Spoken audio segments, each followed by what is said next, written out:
The help desk position I had required zero Japanese. It just was nice that I had it. The company basically used English, but there were, of course, Japanese people there, and some of them. Today, I interviewed a gentleman named Zach. He went from working at help desk to a global security engineer, and he actually got a job in Japan, and he talks a bit about the application process. And turns out, you don't necessarily have to speak Japanese to work IT in Japan for Japanese companies. It helps, but he does talk about it a bit, and it's just a really interesting interview, so I think you will definitely enjoy it. On to the interview. Hey everybody, it's Josh here. I'm a YouTuber and cybersecurity course instructor, and I'm here with Zach. He went through the cybersecurity course and probably did some other stuff, which we'll talk about, and then he ended up getting a cool job, and he agreed to come on and do an interview with us. So thank you so much for coming Absolutely, no problem. You're very welcome. Yeah. Do you mind giving maybe a brief introduction to yourself and what you were doing before you decided to take the course, and you're in Japan too, so maybe if you don't mind, talk about that a little bit, because that's pretty cool. Why don't I kind of start there? So I'll just kind of start number one with, I'm probably a little bit older maybe than a lot of the people who generally take your course. So I've kind of had like a career beforehand. But starting at the beginning in high school, I was always very interested in Japan and Japanese. And so I took a Japanese language course, actually failed it miserably, but I still enjoyed it. And so I kind of kept going with it. That led to doing just like a 2-week study abroad in high school, which then led to doing a 1-year study abroad in university, which then led to me going, hey, maybe I could actually live and work in Japan. So that led to me joining the JET program, which is, nice. Kind of that English teaching position, but it's done through the government of Japan, and it's kind of very officially type thing. So I came originally, that was kind of my original career, was coming here, did English teaching, did JET, and then after that finished, I managed to get kind of a direct contract with a school after that in Yokohama. Did that for 5 years, and then after that was all done, I kind of felt like, well, I've really taken English teaching about as far as I could take it. And, not trying to knock anybody's trade or anything, but just for me, I felt there wasn't a lot of challenge left in it. So at that point, moved back to Seattle, where I pursued more career in education. I worked for a community college where I advised international students, and did that for about 5 years. So during that time at the school, had the opportunity to study cybersecurity, and no tuition or anything like that. That was just one of the benefits of the full-time job. So once that was done, I got the bachelor's degree and also a CompTIA Security Plus before I graduated, and then kind of expected that the doors were just going to fling open for me, and everybody wanted to talk to me, and everybody was going to want to hire me. And that's kind of what I felt I was told in the program too. The reality, of course, was very much different. I didn't have any, hands-on concrete experience other than this education. And I'd always had a passing interest in tech. I was on the internet from a very young age. What I ended up doing from there was leaving education, and I just started getting help desk positions. I just kind of got, what I felt I could get. Did that for about a year and a half, and really enjoyed it, actually. I was very good at it. It was a very good amalgamation of the teaching and education background that I'd had, plus doing, the tech. So about after a year and a half into that, my wife and I had kind of decided, hey, maybe it's time we return to Japan. So she got a job teaching here. I came here as her dependent. After a few months, I managed to get another help desk position. And then that was a contract position. So it lasted for a year in Japan. Yeah. Huh? And so as that was coming to an end, I started looking at more cyber security focused jobs. Was having a little bit of trouble getting anything. And then that was when I found your program. And I'd known about you before taking the program. I'd done some of your free kind of YouTube walkthroughs, I think, of setting up. You set up some VMs and kind of let them run wild. And I was always kind of curious if you had taught before, because I really felt like, oh, this is somebody who knows, he's got the tech part, but he's also got the teaching part. Like, he really knows, I think, what students need. Just coming from education, I found that was very rare in IT. You kind of have a lot of people who know what they're doing, but they don't always know how to talk to people or explain it. And so I really felt like that was great. So grabbed your program, and we can talk more about that later. And then from there, started interviewing and got a position. So that's the long answer to my background. Cool. Thanks for the rundown. So is this in Japanese, or is this like a American company, or do you speak like enough to work in amongst the Japanese, or Yeah, how it's is a it? good question. So I passed. If anybody's familiar with the JLPT, it's the Japanese Language Proficiency Test. It's kind of the end all, well, not the end all be all, but one of the most popular kind of tests you can take to rank your Japanese. I've passed the N2 level, which is just one down from the top. It's basically of a kind of business level Japanese. And That's pretty good. yeah, That's really good for anyone who doesn't know. it's not bad. I have qualms with that test. There's no speaking on that test whatsoever. There's no output. It's all reading, and so I won't go too far into it. I personally don't think it's actually the best way to rank somebody's Japanese, but it's used very often, and so to get it, it helps. So as far as the job itself, my interview. A lot of the jobs that I looked at did require some Japanese. Sometimes it was N2, sometimes it was N3, sometimes it was none. It just kind of depended.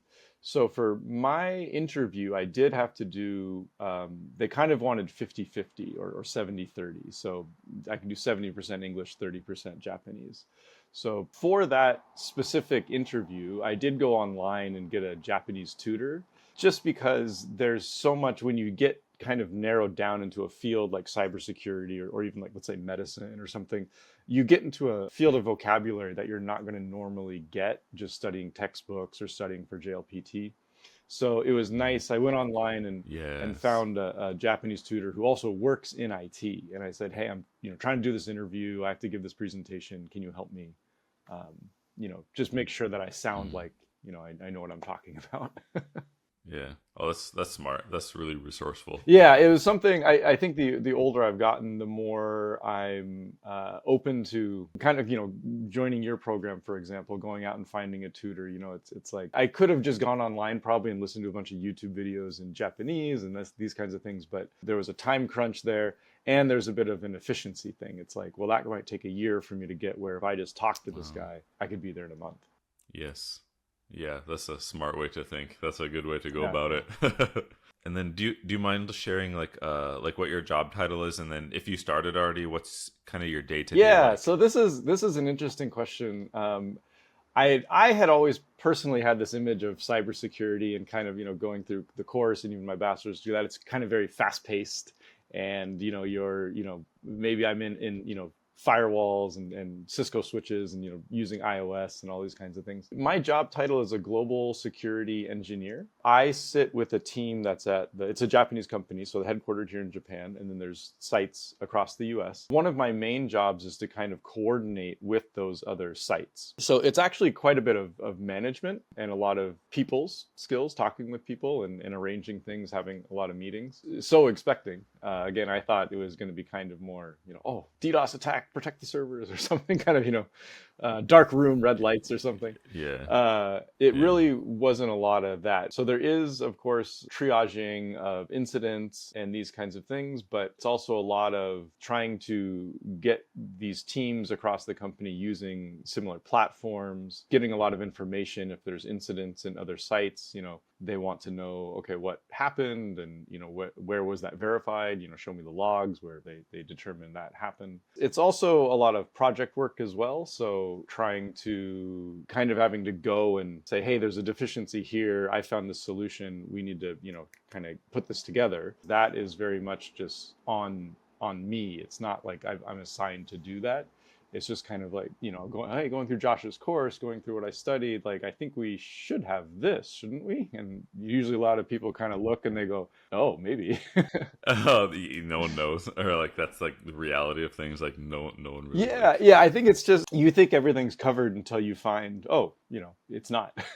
Or there's another tool that we could be using to make sure that we're safe there. Yeah, I think that's kind of my day to day does it can change quite a bit. I just passed 90 days, so I'm out of my kind of Okay, thank you very much. Yeah, congrats. I'm out Yeah. of the kind of testing phase or what you'd call it, the first kind of preliminary phase of the job. So Yeah, a lot of times for my jobs, I notice, or my cybersecurity jobs especially, my expectation like doesn't quite meet reality of like I'm not doing what I Yes. expected. Are you dealing with that okay, or how do you feel I about am that? dealing with it okay. I think I treat my job as I treat education. I'm not saying I'm not there for a paycheck. I'm certainly there to get paid. I'm certainly there to have my benefits. But I just treat it kind of like I'm going to school in some ways. This is the class I'm taking, quote unquote. What can I learn from it? Because the flip side of that coin is, once I feel, oh, I think I've learned enough, then, there's always more opportunities that I could go and look for. It's so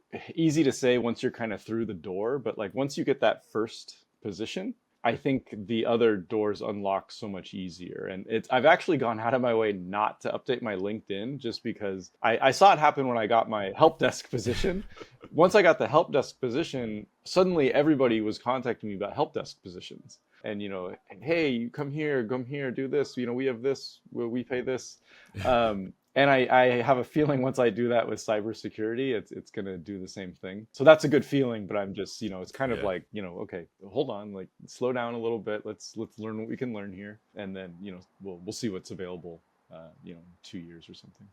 Sure. That's a really good way to think about it. I realize that's what I've been doing, but I didn't think about it like that. Like pretend you're going to school and learning stuff, and then when you learned all the things and you get bored, I tend to like quit, and I guess that's what's been happening actually. I just Yeah, and I feel want to I learn the feel if next you thing. do that, I'm the kind of person I think I tend to ask a lot of questions, but I'm not worried about, again, I mean, I kind of feel like this is a place where I can learn. I think a lot of people at their jobs sometimes they're afraid, oh, if I ask a question, I'm not going to look this or that, or I'm not going to look smart. And I Yeah. think that especially in the first 90 days, ask anything you want. You should be asking, where, not just, how do I do, where's the bathroom, how do I get paid, how do I file expense reports? I mean, you should be asking all of these questions, but also, you should be asking like, why do we use this service, and what does this service do? And hey, I've never used this service, explain CrowdStrike to me. How do we use it? Walk me through it. Again, I mean, I'm not afraid of doing that kind of stuff, and I think it really helps. On the other end, just having been an instructor beforehand, teachers love getting questions. It means when you get a question, it means somebody was actually paying attention even a little bit. Maybe they didn't understand your explanation, but they knew that you were listening.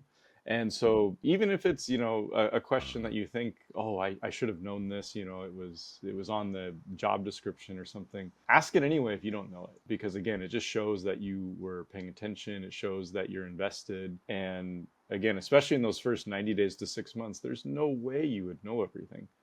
Yeah, that's good advice. Certainly better than not Absolutely. asking. Oh my God, Well, it's certainly really good better than not advice. asking, and I mean, you get, because there is that imposter syndrome that I think some people have, and it's kind of like, oh, I took that training today, and now I'm at 9 p.m. and I can't sleep because I didn't understand that, I didn't ask about it, and now it might look weird if I ask about it later. It's kind of like taking out like a really bad credit card loan, and trying to pay it Uh, back in like 3 months is way worse than just biting the bullet, asking, what's the question now? Maybe you feel you looked dumb or something, but in reality you didn't, and you hopefully got your answer. gotcha. Yeah, listen to what he's saying.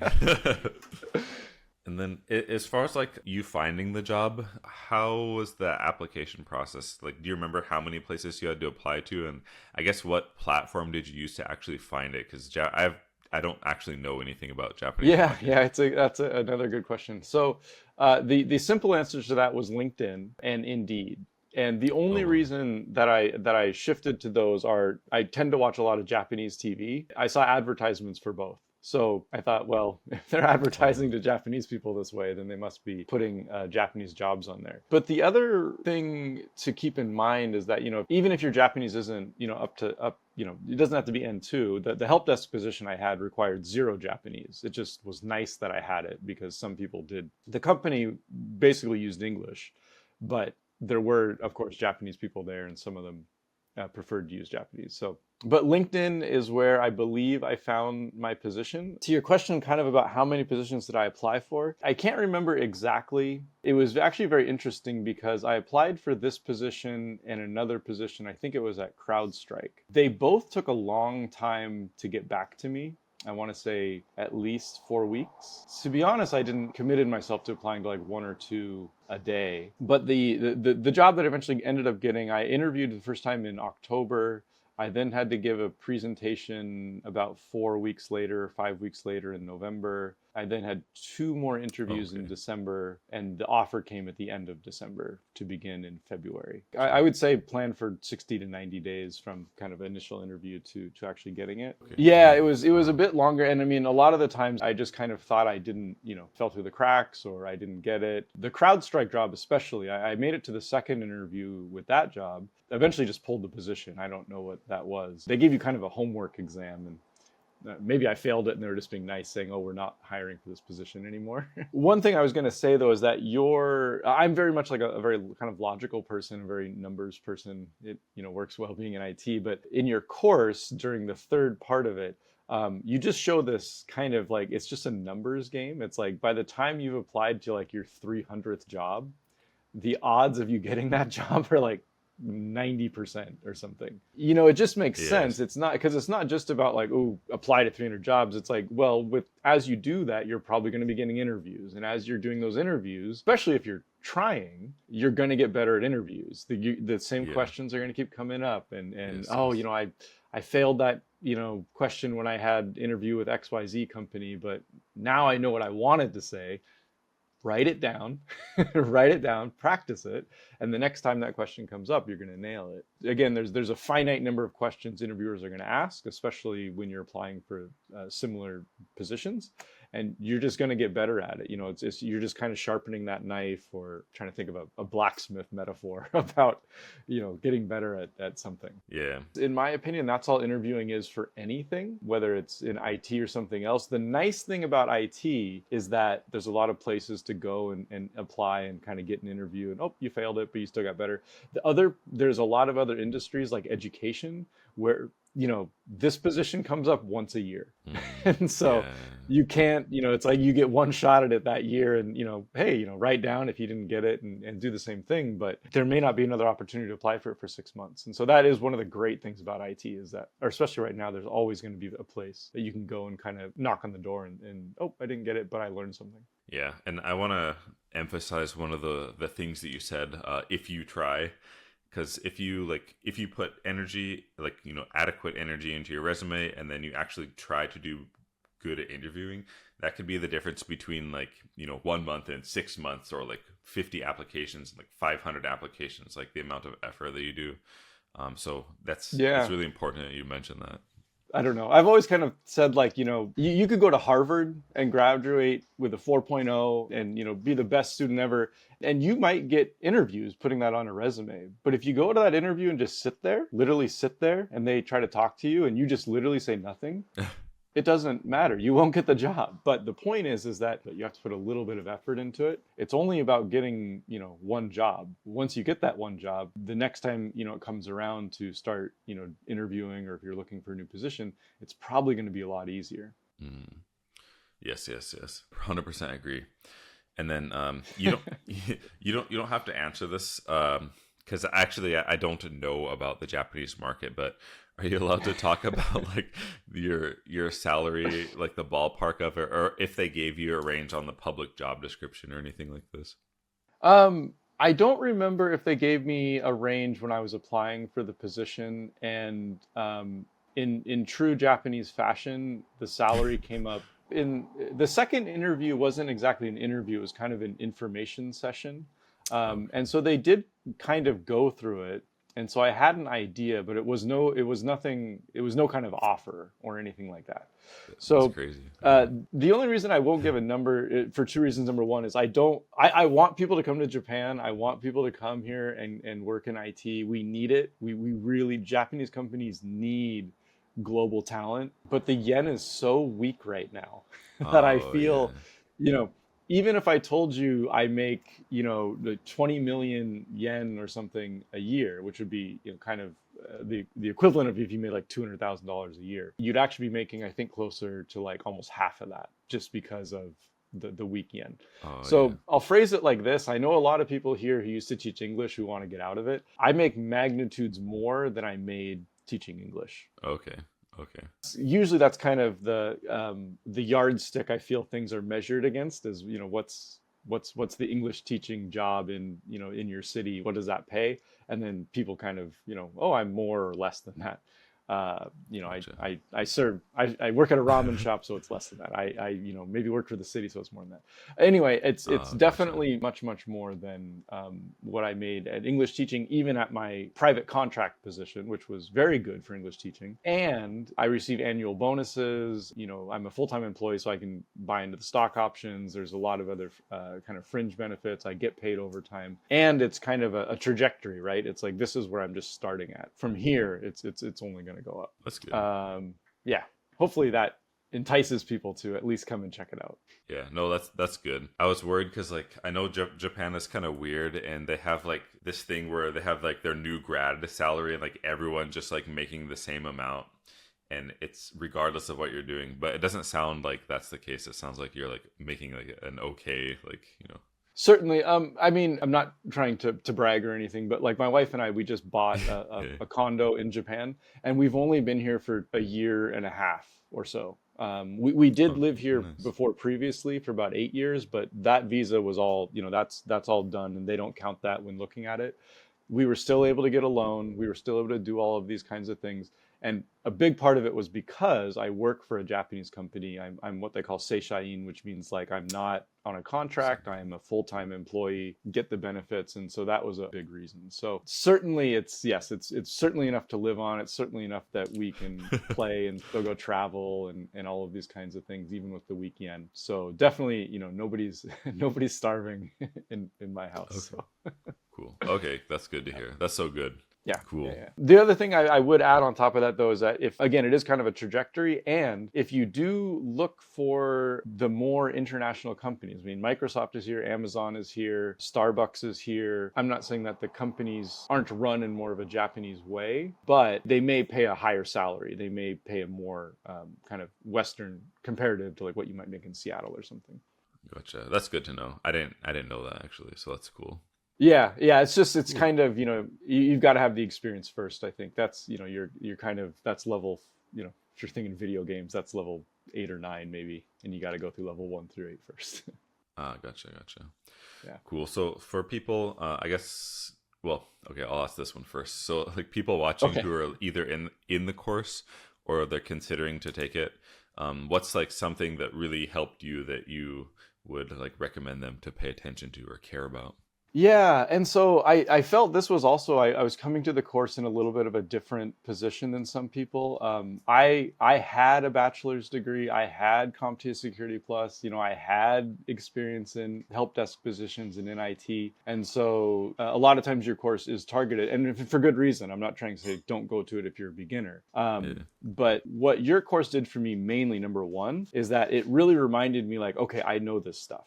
Going through the NIST stuff it was a review for me, but it was also like, okay, no, I do know this stuff. It's not like I'm not getting a job because I don't know this stuff. The actual lab itself was great, was absolutely worth, I think I ended up spending $30 or whatever I had to pay to Azure to do the lab Azure. 2 or 3 Yeah. times. Yeah.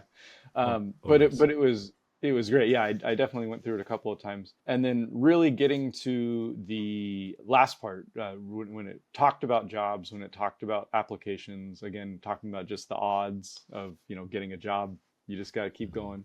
All of that kind of stuff really, really helped me. And so in the end, what your course was for me was just a kick in the butt that said, look at you do know this stuff. You do have this education. But it was going to be something that I could ultimately put on my resume. And I always felt that's kind of what was missing. And it's so interesting because I think around the time I enrolled in the course and started finishing, that was when the second interview, which led quickly into the third and fourth interview for my current job, happened. Nice. And so it was just very much kind of like, I wonder, like, if I hadn't have bought the course, would I have gotten the second interview? It was almost kind of like, okay, the universe saw that I was really trying, and so it was like, okay, give him the second interview. Um, Uh, Obviously, I don't think that was necessarily the case, but it was very kind of fortuitous that it was like I got in there and I was like, okay, no, this makes sense. I can do this. I just need to really be interviewing more and cleaning up my LinkedIn and these kinds of things. So yeah, I think like I believe in people. Everything kind of requires luck, but people can make their luck by doing stuff. So I don't know if it's like necessarily my course, but you were doing something anyway on your own. I'm just like lucky enough that you did something with my course, and I think it like it worked out. So well, and I mean, if anybody is kind of what I would say to anybody who's thinking about it, it's I get, I can't remember if it was 400, 500 or 400. yeah, it's I like think I got it. 490 something. Yeah, Okay, and I think I did find like a 10% discount coupon to use that. nice. Hopefully that doesn't come out of your pocket, but No, um, it's fine. okay. But my point being is that, like, if you're thinking about IT, if you're wondering about IT, but it's the cost that's keeping you from joining the course, go to Josh's YouTube and you put like 5 different labs. One is an Active Directory, like an Azure Active Directory lab. You do another one about like creating like a file integrity monitor. Go and do those, and those are 100% free. I enjoyed that free one you did so much that I went and made my own video of me doing it, put that on my YouTube. I think it got like 4 hits or something, which is fine. But it was just kind of, teacher mindset of like, you'll never learn something as well as when you have to teach it. And even if it's just you kind of saying things back to your camera and putting it up on YouTube, you're going to remember a lot of stuff from that. So I would say go to those free labs. If you go through those labs and you like it, join the course. Put off buying a PS5 or whatever it is and get it, because the money you make after you join, you can buy a PS5 every two a month for the rest of your life if you want. And Yeah. so it's so much more worth it. You do have to be, again, kind of self-motivated to a certain extent, but it doesn't take that long. I mean, even a month or 2 months, you should be able to finish everything at least once, if not twice. Um, this is like kind of off topic, but I know like Yeah. for some reason a lot of people who like IT like Japan as well. I don't know why that is, but Sure. it seems to be the case. So how did Yeah. you don't have to like go in like super detail, but how did you end up like kind of teaching yourself Japanese? Like what methods did you use? Yeah, so okay, so the embarrassing thing about me and Japanese is that I've kind of put this into perspective. I took my first Japanese course as a teenager. So that puts me at studying Japanese for almost like 25 years or something. Oh, well. So my Japanese should be much, much, much better. Like I should be able to converse, with everybody and be on TV and make people laugh and my meter for being able to be fluent in another language, and this is just one, but if you can do math in another language, like you think in it and you can do it and you can read math, like that to me is like, okay, you're quite advanced. So when it comes to Japanese, I did the courses, I took university courses. Those are all very good. I've always enjoyed being a student. I've always enjoyed being in the classroom. And so I didn't mind those things. But that really only gets you a foundation. The textbook Japanese isn't, I'm not going to say it's not real, but it's not how people actually talk. So once you're beyond that, take the classes if that's your thing. And if you can jive with it, then I say go for it. But then really it's try to do the things you enjoy in Japanese. And so it's going to suck at first. It is. It's just, I remember, I think I like video games or something. I love to play video games. And I wouldn't worry too much about like, oh, well, that's fantasy Japanese and, versus whatever. True, but, the grammar is still going to be there. A lot of the vocabulary is still going to be there. Watch Japanese TV if you like it. I personally really enjoy Japanese TV. I enjoy all the food that they show. Watch YouTube in Japanese. There's a lot of YouTubers who talk about cybersecurity. There's a lot of YouTubers who talk about technology. As much as you can, really try to put yourself in that. So that is a lot of that input. When it comes to output, this is where even I fall short very often. You've got to find somebody to talk to. And so that could be an online tutor, or it could be, trying to find a job. For example, if you're a student and you can get a job at a ramen restaurant, or if you can get a job at, some place that, I don't know, TGI Fridays or something. Lawson or Where something. they're going to get Lawsons are, yeah, where they're going to get a lot of people coming in. Yeah, you're going to learn some set phrases and these kinds of things, but you're going to be around Japanese. You're going to have Japanese coworkers. They're going to want to talk to you. And that's a really good way to improve your output. Again, I'm not against the classes or the online tutoring, but I kind of feel like if you treat Lawsons as your speaking practice and you're getting paid for it, awesome. Yeah, You know, yeah, it's that's just a it's kind of great way another to look. bonus on top of it. Yeah, Yeah, and that's I always kind of look at things. I mean, I hate the word synergy because I feel like all managers and their CEOs, you know, yeah, synergy. But at the yeah, same time, it's like that's real synergy. Like that's real, like, you know, hey, it gets me out of the house, it gets me talking. So try to find those opportunities. There are meetups in Japan, and so those are all really good ways, I think, to improve your Japanese. I guess the only thing that I would add to that is that in IT we have a lot of introverted people, and that's fine. And you just I don't know what the advice is for that. You have to just get over it. And I yeah, don't like that advice even for myself, but at some point it's like if you want to improve your speaking, you got to go speak. If you want to improve your listening, you got to go listen. Reading, and writing. I have to practice my kanji every day. I use remembering the kanji to, oh yeah, and then a website called kanji.kohi.com. okay, And I just, that's how I do my writing. nice. I use both of those, like RTK and then Kohi. Yes, yeah. I've been on Kohi now for quite a while, and you know, now what I do is, you know, if I see one that I'm like, oh, I haven't, you know, I'll go in and add it and all that kind of stuff. So I'm not really going through the book necessarily anymore. I'm kind of one-offing things when I see them. So yeah, very cool. That's good advice. All those like things you're talking about is kind of like part of the four cardinal virtues of Stoicism, like temperance and like being sure to like practice it and do stuff a lot. And then the courage part is kind of even though you're introverted and stuff, you just have to like kind of do it anyway. It's okay to be like introverted, but you execute on those Yes, things of course. anyway. So yeah, Absolutely. Yeah. It's kind of that, you know, because, and again, I mean, I have this too, but it's like at the end of the day, you know, oh, I tried to talk to somebody, but it was wrong and they didn't understand me. That was so embarrassing. But at the end of the day, I mean, you know, if you've still got a bed to go sleep in, if you've still got clean water, if you've still got food, you know, you're still education, health, then it really wasn't that bad. yeah, So yeah, just go out and, you know, do it again. And again, I mean, even as somebody who sometimes I don't even take my own advice, and so I get like that's maybe a hard thing to say, but at the end of the day, it's just the truth. I mean, it's how kids learn. You know, we're both fluent in English because we, you know, I'm assuming you grew up in an English speaking environment, and we made mistakes, and there were times when people didn't understand us. We just weren't so hard on ourselves. yeah, And I feel like as adults, you know, we're very much like, you know, it's got to be perfect, and I don't want to be embarrassed, and oh, what if, you know, they don't like me or something.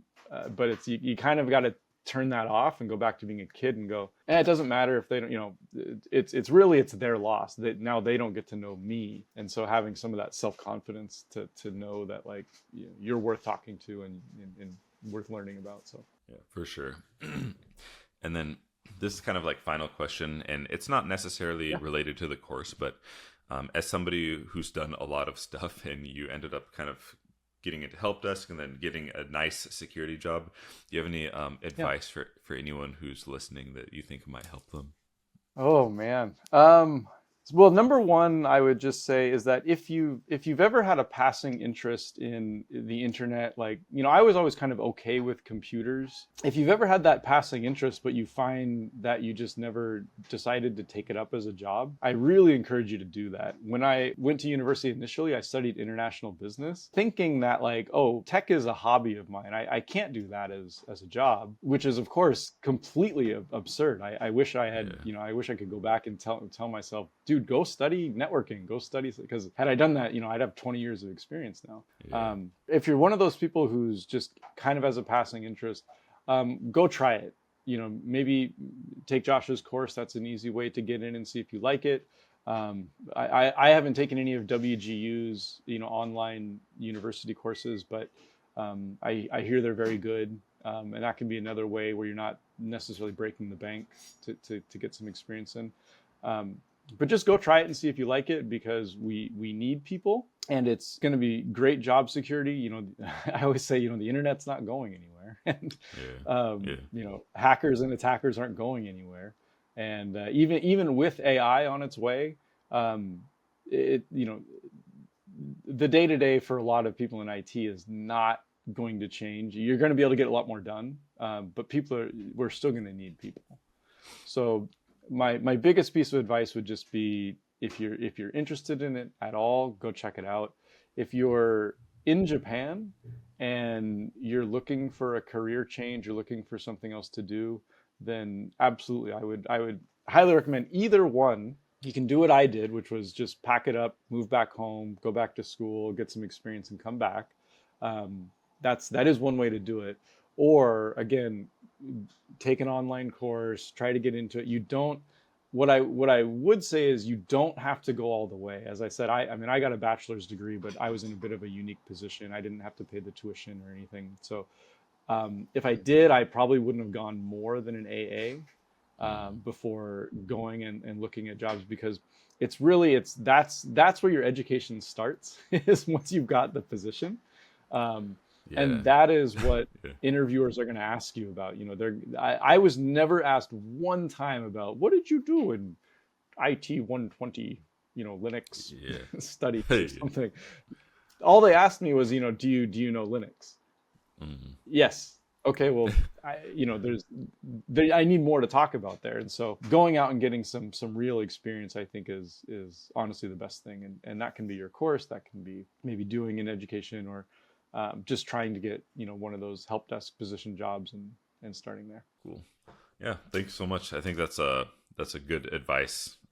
It's always better to do something rather than do nothing, because if you do a lot of something, you're going to get somewhere, versus, if you don't, you're just not doing anything, right? Yeah. What's the worst thing that happens if you try and you fail? Well, okay, so I'm not saying quit your job and go to school or something. Go to school while you're at your job. Worst thing that happens, you end up at the same job, in the same apartment, same salary. You're just right where you are. So there's no reason not to try. And, there's almost like no downside, other than, in 10 years, you could still be doing the same thing. So at least try this thing, and maybe it takes off, and maybe you are, in 10 years, you're doing something completely different. Or maybe you fail, and okay, 2 months later, you're still right back where you are. At least you learn something about yourself too. If you fail, you learn something at least, right? Yeah, I think exactly. You learn something about yourself. You learn, oh, maybe IT wasn't for me.